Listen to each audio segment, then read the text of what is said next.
Aku dihina dan dipermalukan oleh calon ibu mertuaku, hanya karena pekerjaanku sebagai penjual jamu.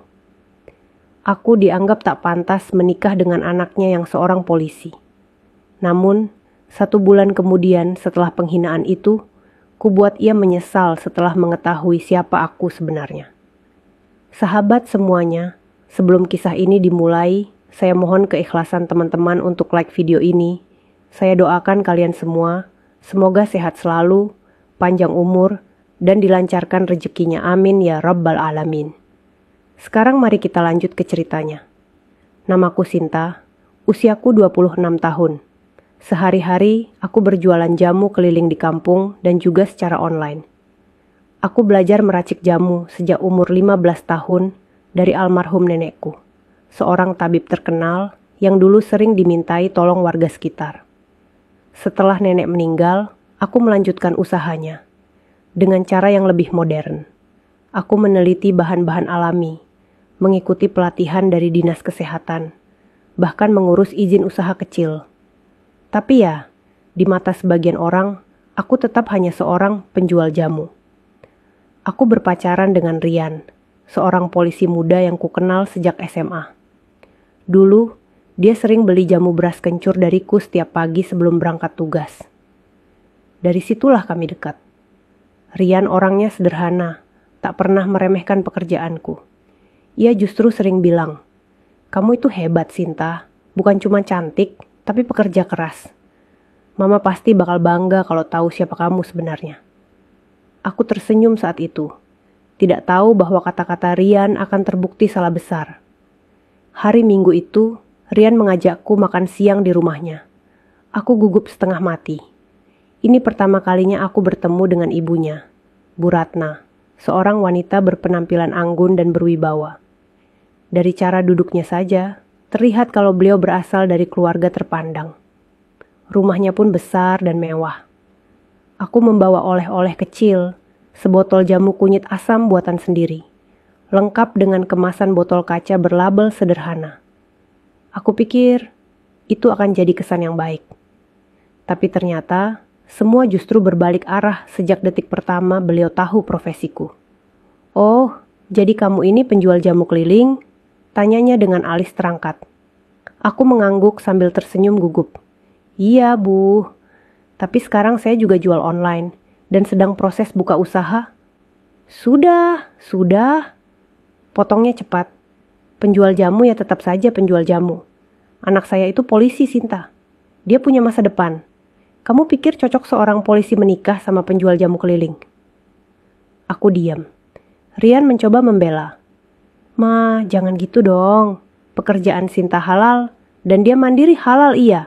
Tapi bukan berarti pantas," jawab ibunya dengan nada tajam. "Mama tidak mau punya menantu yang tiap pagi keliling kampung bawa botol. Kamu itu calon bayangkari, Sinta. Harus tahu diri." Hatiku serasa ditusuk. Tapi aku menunduk sopan dan menjawab pelan. "Maaf kalau saya belum pantas di mata ibu.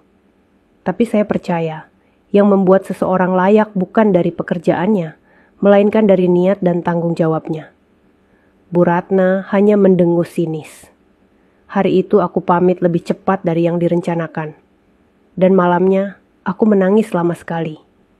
Sejak hari itu, aku menjauh.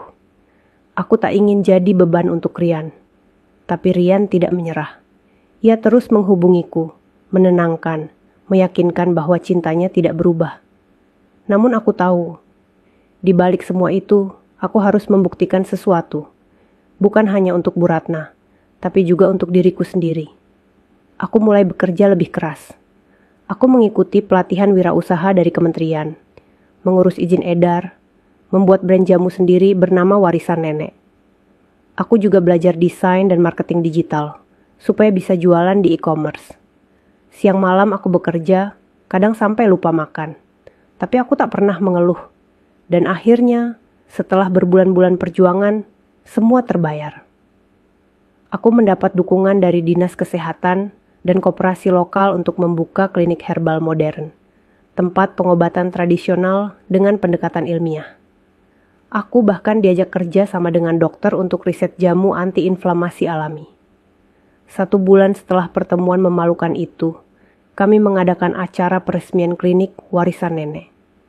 Pagi itu, aku mengenakan kebaya berwarna gading dan sanggul sederhana.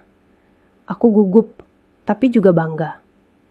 Media lokal datang meliput, bahkan pejabat dari Dinas Kesehatan hadir memberi sambutan. Saat acara dimulai, aku naik ke panggung untuk memberikan pidato. Saya hanya perempuan sederhana yang pernah berjualan jamu keliling, kataku ke mikrofon. Tapi dari pekerjaan itulah saya belajar arti kerja keras, kesabaran, dan cinta terhadap warisan budaya kita sendiri. Aku hampir tak percaya saat melihat 2 sosok berjalan masuk ke aula, Rian dan ibunya.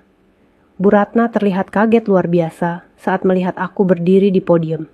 Namaku terpampang di banner besar. Owner and Founder Klinik Herbal Warisan. Nenek, Sinta Pramswari, SH, MH.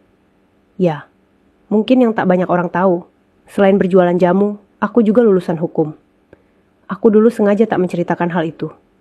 Aku ingin dicintai apa adanya, bukan karena gelar atau uang. Sejak saat itu, aku sadar satu hal.